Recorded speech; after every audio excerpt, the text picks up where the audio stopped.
wabarakatuh. Alhamdulillah, wassalatu wassalamu ala rasulillah wa ba'du. Ikhwan fillah asyhadakumullah. Alhamdulillah bertemu lagi di kajian Ramadan PDPM Kota Pekalongan TV. Semoga bisa semakin baik ke depannya. Semoga bisa dinikmati oleh para pemirsa semuanya.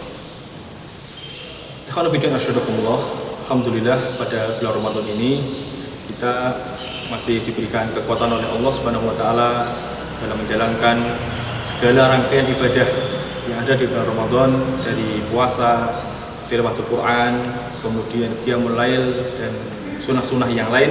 Semoga Ramadan ini menjadi Ramadan yang terbaik untuk kita. Ikhwan fillah asyhadakumullah. Di dalam satu ayat yang terdapat di dalam surat An-Nisa ayat yang ke-9, Allah Ta'ala berfirman, وَلْيَخْشَ الَّذِينَ لَوْ تَرَكُوا مِنْ خَلْفِهِمْ ذُرِّيَّةً ضِعَافًا خَافُوا عَلَيْهِمْ فَلْيَتَّقُوا اللَّهَ وَلْيَقُولُوا قَوْلًا سَدِيدًا.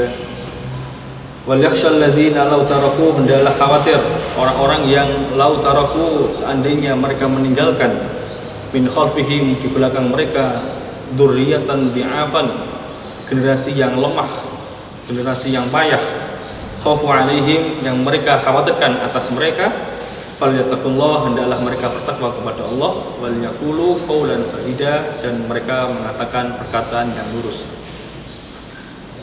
Ikhwan fillah asyhadakumullah. Ayat ini Allah letakkan di antara ayat-ayat yang menjelaskan tentang warisan. Kalau kita melihat ayat yang ke-7, 8 dan ayat yang ke-11 dan 12, itu ayat yang bercerita tentang warisan. Di tengah-tengah itu Allah Ta'ala menyebutkan bagaimana sikap kita terhadap generasi setelah kita.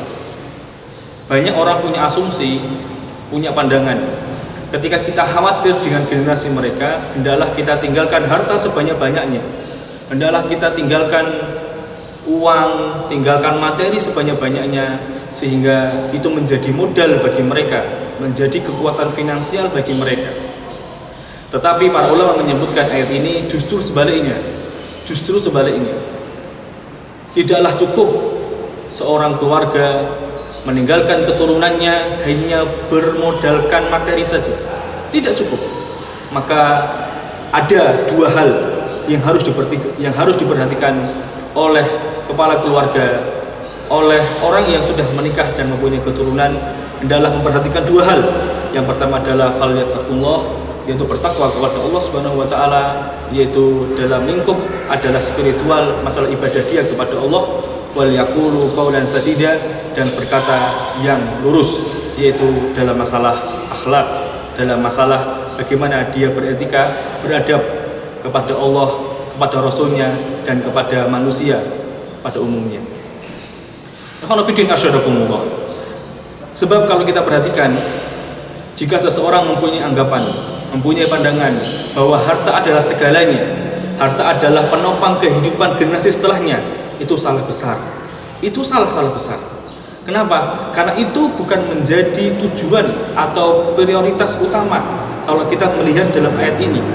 Karena ayat ini ketika harta menjadi modal utama tanpa didasari dengan ketakwaan kepada Allah dan berakhlakul karimah, maka yang jadi adalah harta yang diwariskan oleh mereka, yang diwariskan dari orang tuanya, itu menjadi malapetaka, menjadi kehancuran, menjadi fitnah bagi anak keturunannya. Karena tidak cukup dengan harta itu. Sebab ada sebuah kisah, yang kisah ini disebutkan di dalam berbagai sejarah, bahwasanya ada seorang khalifah. Yang khalifah ini Masya Allah mempunyai harta yang begitu banyak, begitu besar, begitu melimpah hartanya. Bukan hanya masalah uang atau mata uangnya atau uang cashnya, tetapi dia mempunyai harta-harta yang lain seperti perkebunan, seperti perdagangan, peternakan dan sebagainya. Maka seorang khalifah ini bernama Al-Walid bin Abdul Malik, yang mana Masya Allah ketika beliau meninggal, maka warisannya maka warisan yang didapatkan oleh setiap anak itu Masya Allah, selain setiap anak mendapatkan perkebunan, peternakan dan sebagainya, juga mendapatkan uang cash sebanyak 40 juta dinar. Coba bayangkan, 1 dinar itu sama dengan 4,5 gram emas, 22 karat. Kalau hitungan kita, kalau 1 gram saja 500.000, maka hitungan yang paling mudah saja itu 2 juta misalnya, atau 2 juta seperempat. Katakanlah kita hitung minimalis 2 juta.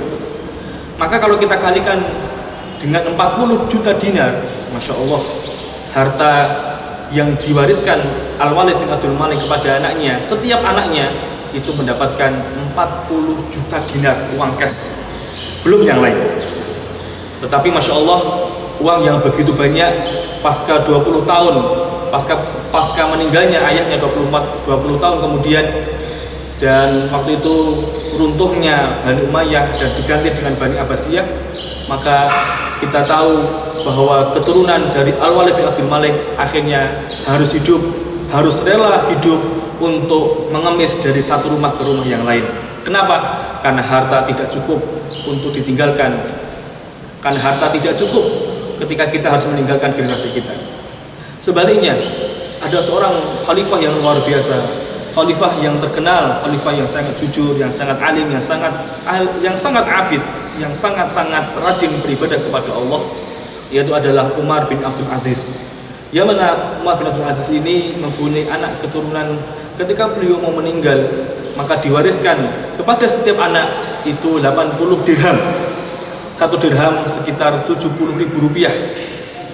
Maka kalau dikalikan dengan 80 dirham, maka sama dengan 560.000 rupiah warisan yang diberikan oleh setiap anaknya.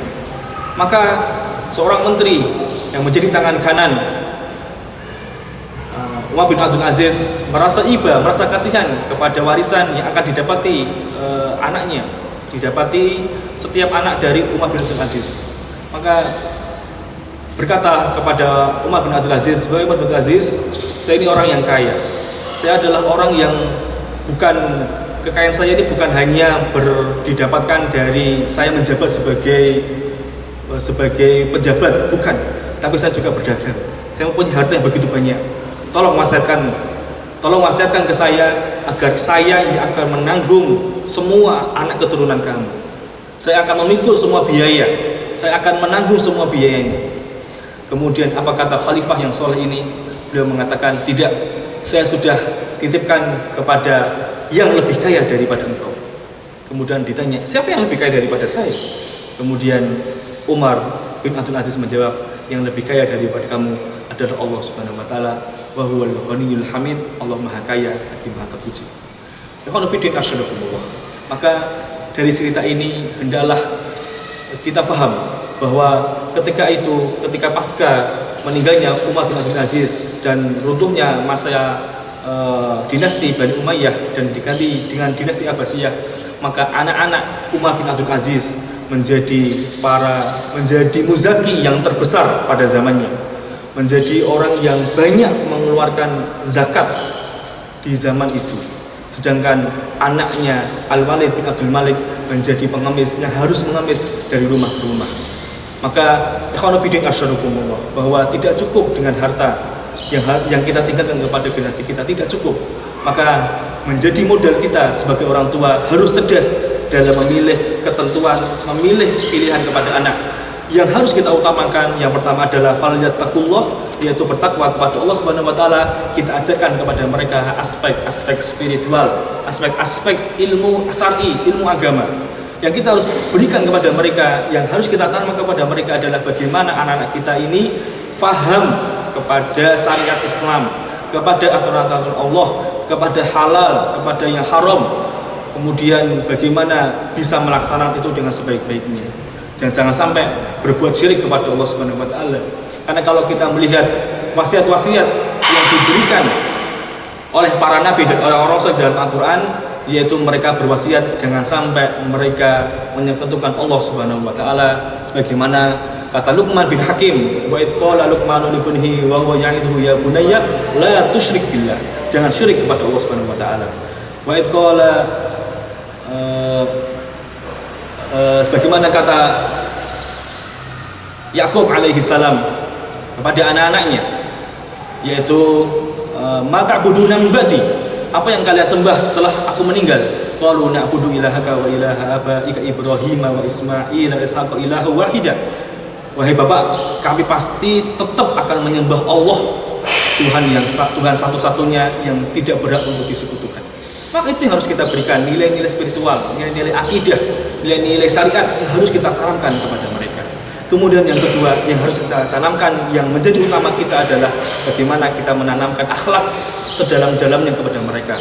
Kalau kita bicara akhlak, sudah banyak para ulama membahas tentang itu. Bagaimana akhlak kepada Allah, bagaimana beradab kepada Rasulullah SAW, bagaimana beradab kepada orang yang lebih tua, bagaimana beradab kepada orang yang dia menjadi guru kita, bagaimana beradab kepada tetangga kita, bagaimana beradab kepada teman kita, bagaimana beradab kepada kerabat-kerabat kita. Itu semuanya sudah ada tuntunannya, dan itu yang harus kita ajarkan kepada mereka.